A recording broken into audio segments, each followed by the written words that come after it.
Hi, welcome back to One Dish, Two Ways. It's pizza time. Okay, so actually we're going to do one dish three ways. So let's start off with my crust over here. So I had one whole wheat pita left, so I want to show you how to do a pizza on a pita. And then I also have these flourless sprouted tortillas, and I'm going to do a pizza on here. And I'm going to do two different kinds of pizzas for mine. Mine are going to be cooked at 375 degrees on a screen. We used to use these when we had our sub shop and put the subs on it, and that's how we heated them so there's an airflow through it. So let's build mine first. So let's start with the more traditional one. So I've got pizza sauce here. This is a no oil pizza sauce that I was able to find at the store.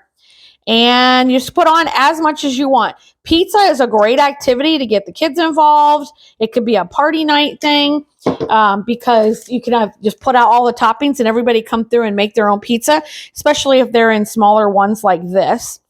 So for mine, we're going to do some green peppers and some onions. These are strong onions, y'all. If you had smell-o-vision, that's probably all you would smell. They are super strong today. And I've got some baby bellas. This is what this is. Chopped up baby bellas. Oh, now we have one of the reasons we've always liked pizza. It's always been one of our go-to foods. But we started making it at home more when I switched to a whole food plant-based diet.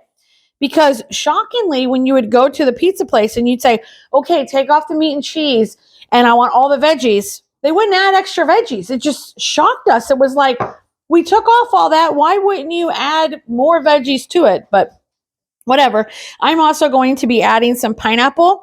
I like the sweetness of the pineapple. You can add whatever. Pizza is a blank slate for whatever that you like to do. Another thing you might want to consider if you're somebody who likes your vegetables cooked maybe a little bit more, you might actually want to pre-cook your veggies. Just get them in a skillet and water saute them for 5 or 6 minutes. That way you don't have to get as much done in the oven. Okay, I'm going to add some garlic and herb seasoning to this. And then the first pizza is done for me, the more traditional pizza. Now I'm going to make a Mexican pizza. I had made these black beans in the Instapot, and I thought, oh, these would make a great sauce for this crust. So this is a heaping half cup of black beans, and I just mixed in about 3 tablespoons of salsa, and I just started like mushing the beans down some. And I'm going to add that to my tortilla. I may have done too many. It's kind of a, you never know till you get them all on there thing. Because all the tortillas can always be different sizes too. They're not always exactly even. And so the salsa is a nice medium temperature. So that will give me good flavor onto this crust of, okay, now I still want peppers and onions on this pizza. Okay. And peppers. And then I got out a few kernels of corn because it's Mexican pizza. Why not? So I'm going to put those on there.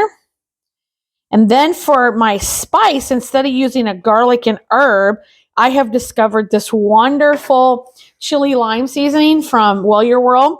And it's got no added sugar or salt. And so I'm going to add that. So these are going to cook for about 6 minutes on 375 degrees. So I'm going to put these aside. Okay, you want to get a good shot of that, Joe. Looks so delicious. I cannot wait to eat these. I'm going to put them aside while we get Joe's ready. So Joe's crust we got at the local grocery store, and it was in the refrigerator section, if I'm not mistaken, and it's a ball of dough ready to go. The instructions, just follow the instructions on the dough. But most times the key to getting on a normal crust to make sure you get that bottom cooked is you need your stoneware or your dish to be hot. So the temperature on the oven is 450 degrees. The stoneware is in there getting hot. Now, I don't have a pizza peel like they do at a pizza restaurant. So they would normally like stick it under the crust and then slide it onto that hot pizza. I don't have that. So I'm going to use the parchment paper to make that happen. I did put a little bit of flour down so that it wouldn't stick to the parchment paper. And then there's a little bit on here as I spread it out. So let's get to making Joe's pizza. So today he is going to do sausage and veggies, but of course there's always pepperoni, ham, pineapple. I mean, there's so many different things that you can do. It's another good way to use up any kind of leftover meat or veggies that you might have around the house. Maybe they aren't looking so hot and fabulous. Good way to extend the amount. You know, you could have 10 pieces of pepperoni, cut it into little pieces and put it on a pizza. No one knows it was only 10 pieces of pizza. You can always make things bite-sized to extend the portion. Is this enough sauce, honey? Okay. So what we've discovered making pizza at home is some cheese down, then the rest of your toppings, and then more cheese on top. Seems to be the key that we find is best. Okay. And now we've got, oh, goodness. Got some cooked sausage here. You can use whatever kind you want. My dad's a fan of hamburger. He just likes standard hamburger on that. And that's hard to find sometimes in pizzeria. So you just got to go with what you got and what you like. Okay. And now some bell pepper for him also. A little more, or is that enough? Okay, perfect. That's what I like to hear. Then I'll have to put it in the fridge. These onions are probably too many though, because they're strong. Very strong. The other thing we really like on pizza is banana peppers. But we don't have any of those. So to get spice on here, because he likes spice, we are going to add some crushed red pepper. So I'm going to put that on right here. Okay. And then the garlic and herb seasoning, like I did for mine. There we go. Now, let's move these things off to the side. And I'll show you how we're going to do this. Joe, can you? Oh, I'm sorry. Yeah, that would help if I finished the process, huh? It would have melted by the time it came out of the oven. Okay, and that's another thing. You don't have to just stick to, this is a mozzarella. You could put Monterey Jack on here. It doesn't matter. Like I said, make it your own and use what you have already. So, honey, if you want to get that stone out, or you want me to do it? Okay. So he's going to put the stone on here, and then we're going to slide this. It's on the bottom of him. Got it? Yeah, you might need the... Yeah, it's a hot in there. Awesome. Okay, so now we're just going to slide it. Be careful not to touch the sides. My other tip is make sure you spin this and check your parchment paper and make sure you got your pizza out, and then we're good to go. You want this other one? Because you're going to have to get both handles. So we're going to stick these in the oven. His is going to take between 6 and 10 minutes, and we'll let you know when we come back. It also would depend on how much, excuse me, you like yours done. You might want it really crispy. You might not. And I'll show you how to make sure you get a crispy crust. So we'll see you guys back here in between 6 and 10 minutes, and we'll show you the final product. See you in a bit. Welcome back. What is that? The Pierre response or whatever they say.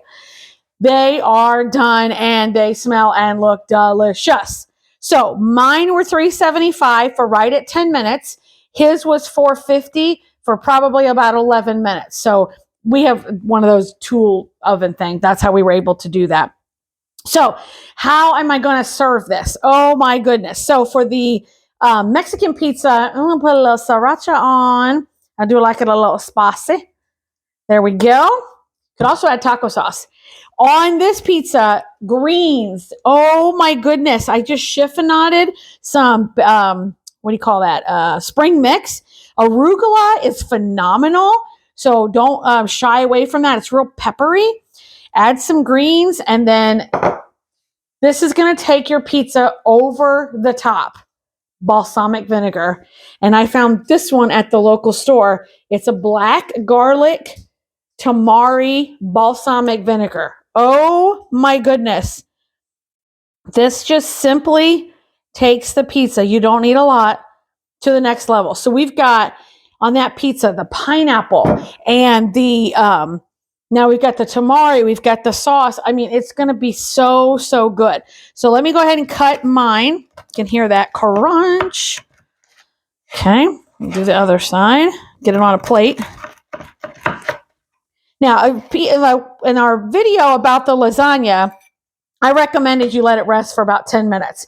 For pizza, I recommend just a couple, wrong one, just a couple of minutes because it won't take as long. When you first take it out of the oven, it might not be this, the crust is crispy. So you got to let it just sit there for a few minutes. So, here's the Mexican pizza. And then did we get the shot of this one? I don't remember if I was able to. I probably got too excited. Now for Joe's, it's been sitting there while we've been talking. So now his is going to be the perfect to cut it also. So it's kind of an odd shape, because this is homemade pizza and I'm not a professional pizza maker. Let's go ahead and cut it. We'll cut one piece so Joe can try it, but we'll show you the pizza for that one too. Oh my goodness, you can hear the crispiness. We don't like it. We like it to have where you can pick it up and it not like sag. That's what we are going for here. So there's his. And then if you're wondering, the crust is on the bottom without being burnt. So there we go. So Joe, do you want to give it a try? Come on camera with me. I cannot wait. So I think I'll try my Mexican pizza first. I don't know if you want fork and knife, hon. Here's one of those. Okay. So let me try the Mexican pizza.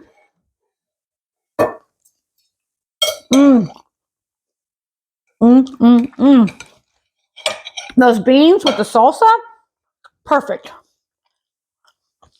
Now I got to try the pita bread pizza. Oh. Okay. So good. The pineapple's sweet. The vinegar has got that little bit of saltiness. Got a little bit of tang. The veggies are perfectly cooked. There's a little bit of crunch. And how you doing over here? Is it good? Mm-hmm. Excellent. So make pizza at home. Don't go to the store. It's easy. There's a lot. And you can also get crust like a pita, but not a pita, and it's already ready. And all you got to do is add your toppings. See what you can come up with at home. Make it a fun family activity. So we'll see you next week. Let us know in the comments what's your favorite pizza topping. And don't forget to like, subscribe, and comment if you like what you're seeing. See you next week.